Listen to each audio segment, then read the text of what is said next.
How you friends, I hope सभी अच्छे होंगे। आपका स्वागत है ज्ञानम शिक्षा के एक नए वीडियो सेगमेंट में। आज मैं बात करने वाला हूं क्रिमिनल प्रोसीजर कोड यानी कि सीआरपीसी की धारा 31 के बारे में।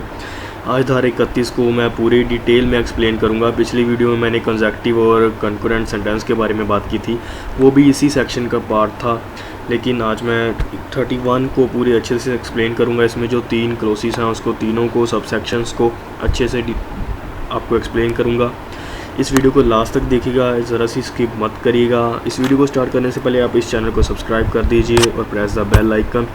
चलिए स्टार्ट करते हैं आज की video.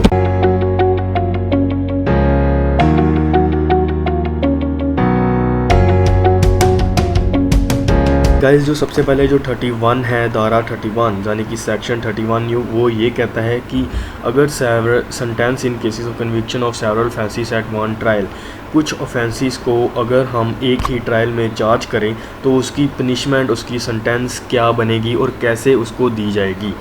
Okay, several offences means कि अगर किसी पर्सन ने 2 या 3 ऑफेंसेस इकट्ठे किए हैं और उसको जो है एक ही ट्रायल में चार्ज किया जाए है, तो उसको पनिशमेंट कैसे होगी, उसको पनिशमेंट बारी बारी होगी या उसको पनिशमेंट इकट्ठी होगी, इसके बारे में सारा सेक्शन 31 ही बताता है। ओके, जो सेक्शन 31 का क्लोज 1 है उसमें ये बताया गया है कि अगर किसी पर्सन को 3 ऑफेंसेस के लिए, 2 ऑफेंसेस के लिए चार्ज किया जाता है या उससे ज़्यादा ऑफेंसेस के लिए चार्ज किया जाता है एक ही ट्रायल में, तो उसकी जो सज़ा होगी वो इकट्ठी चलेगी या उसकी सज़ा बारी बारी चलेगी। मैं आपको इसको एग्जांपल से समझाता हूँ। फॉर एग्जांपल, किसी पर्सन जो एक चोर है, ओके, चोर किसी घर में पहले चोरी करता है, ओके, फिर उसी घर में किसी पर्सन को डराता है, एक्सटॉर्ट करता है, उससे एक्सटॉर्ट करके भी कुछ चीज़ें हासिल करता है और फिर उसी पर्सन को मार देता है। इसमें 3 ऑफेंसेस आ गए। पहले उसने चोरी की, दूसरा उसने एक्सटॉर्ट किया और तीसरा उसने मर्डर कर दिया उस पर्सन का। इसमें तीन जो है ऑफेंस आए और इन तीनों ऑफेंसेस की अलग अलग सज़ा है। और लेकिन इसमें क्या बताया गया है, अगर हम तीनों ऑफेंसेस को एक ही ट्रायल में चार्ज करते हैं, ओके, एक ट्रायल में चार्ज करेंगे और इन तीनों ऑफेंसेस की सज़ा बारी बारी होगी या इन तीनों ऑफेंसेस की सज़ा जो है इकट्ठी दी जाएगी। बारी बारी मतलब कैसे, पहले चोरी के लिए उसको पनिशमेंट दी जाएगी, फिर उसको एक्सटॉर्ट के लिए दी जाएगी, फिर उसको मर्डर के लिए दी जाएगी, या तीनों का जो टोटल मिलाकर एक पनिशमेंट बताई जाएगी। ओके, इसमें क्या कहता है, इसमें सीआरपीसी क्या कहती है, इसमें सीआरपीसी कहती है अगर तो कोर्ट ने स्पेसिफिकली बताया गया है कि जो पनिशमेंट्स है वो कंकरेंटली चलेगी, ओके, तब वो पनिशमेंट कंकरेंटली चलेगी। अगर कोर्ट कुछ भी नहीं है, अगर कोर्ट साइलेंट है, तो वो पनिशमेंट जो है कंसेक्टिवली चलेगी। मैंने कंकरेंट और कंसेक्टिव पे एक पिछली वीडियो बनाई हुई है, आप उसको जाकर देख लीजिए, आपको अच्छे समझ लग जाएगा। फिर भी मैं यहाँ पे बता देता हूँ थोड़ा सा। कंकरेंट मीन्स होता है कंटिन्यू। अगर कोर्ट ने वहाँ पे स्पेसिफिकली मेंशन कर दिया है कि ये पनिशमेंट जो है कंकरेंटली चलेगी, कंकरेंटली मतलब इकट्ठी चलेगी, तब वो पनिशमेंट जो है इकट्ठी दी जाएगी और एक पनिशमेंट दी जाएगी। अगर कोर्ट ने कुछ मेंशन नहीं किया कि ये पनिशमेंट इकट्ठी दी जाएगी, कंकरेंटली दी जाएगी, तो ये पनिशमेंट जो है कंसेक्टिवली दी जाएगी। कंसेक्टिवली दी जाएगी मतलब एक के बाद दूसरी पनिशमेंट। पहले उसको थेफ्ट की पनिशमेंट भुगतनी पड़ेगी, पहले उसको थेफ्ट के लिए जो उसको 3 साल के लिए या 2 साल के लिए जो भी उसको पनिशमेंट मिलेगी पहले वो पूरी करेगा, फिर उसको एक्सटॉर्ट के लिए पनिशमेंट दी जाएगी, फिर वो पूरी करेगा, फिर उसको मर्डर के लिए पनिशमेंट दी जाएगी, फिर वो पूरी करेगा। ओके, फॉर एग्जांपल, थेफ्ट के लिए उसको 2 साल की पनिशमेंट हो गई और एक्सटॉर्ट के लिए उसको 2 साल की पनिशमेंट होगी, मर्डर के लिए उसको जो है लाइफ इम्प्रिजनमेंट होगी। इस केस में क्या होगा, इस केस में ये होगा कि इस केस में जो पनिशमेंट है वो कंकरेंटली दी जाएगी, क्योंकि ऐसा तो नहीं हो सकता कि अगर उसको कंसेक्टिवली दी जाए, पहले उसको 2 साल, फिर 2 साल, फिर वो लाइफ इम्प्रिजनमेंट, फिर वो पूरी ज़िंदगी के लिए वहाँ पड़ा रहे। अगर वो कंकरेंटली देता है, इसका मतलब होगा कि वो पूरी ज़िंदगी के लिए वहीं पड़ा रहेगा। वो एग्रीगेट कर एक पनिशमेंट जो है डिसाइड करेंगे कंकरेंट में।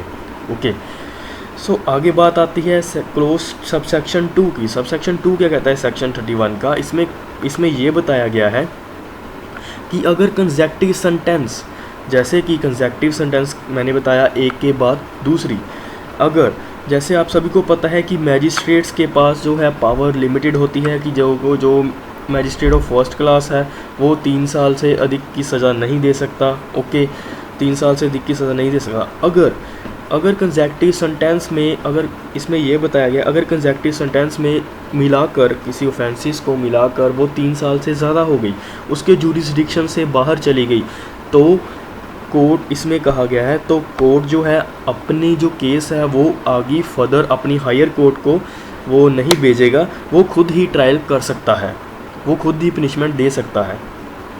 Okay, in the consecutive sentence, for example murder के लिए, जैसे थेफ्ट के लिए उसको 2 साल की सज़ा होगी, एक्सटॉर्ट के लिए उसको 2 साल की सज़ा होगी, टोटल होगी 4 साल के लिए।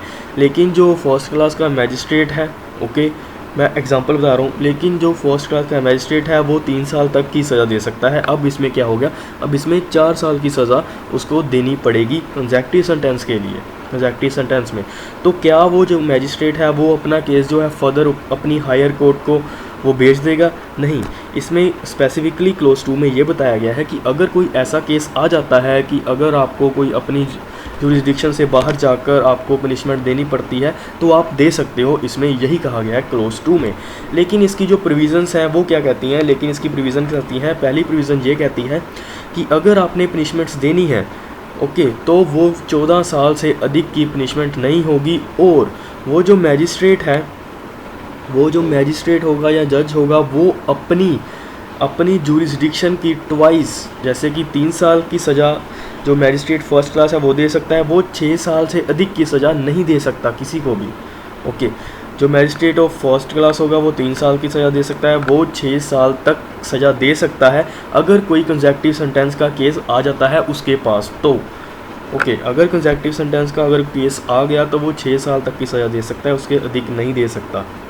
ओके, वो अपना 2 गुना दे सकता है, अपनी 2 गुना पनिशमेंट जो है उसकी पावर है पनिशमेंट देने की, 2 गुना करके उसको दे सकता है, लेकिन 2 गुना से ज़्यादा करके उसको नहीं दे सकता।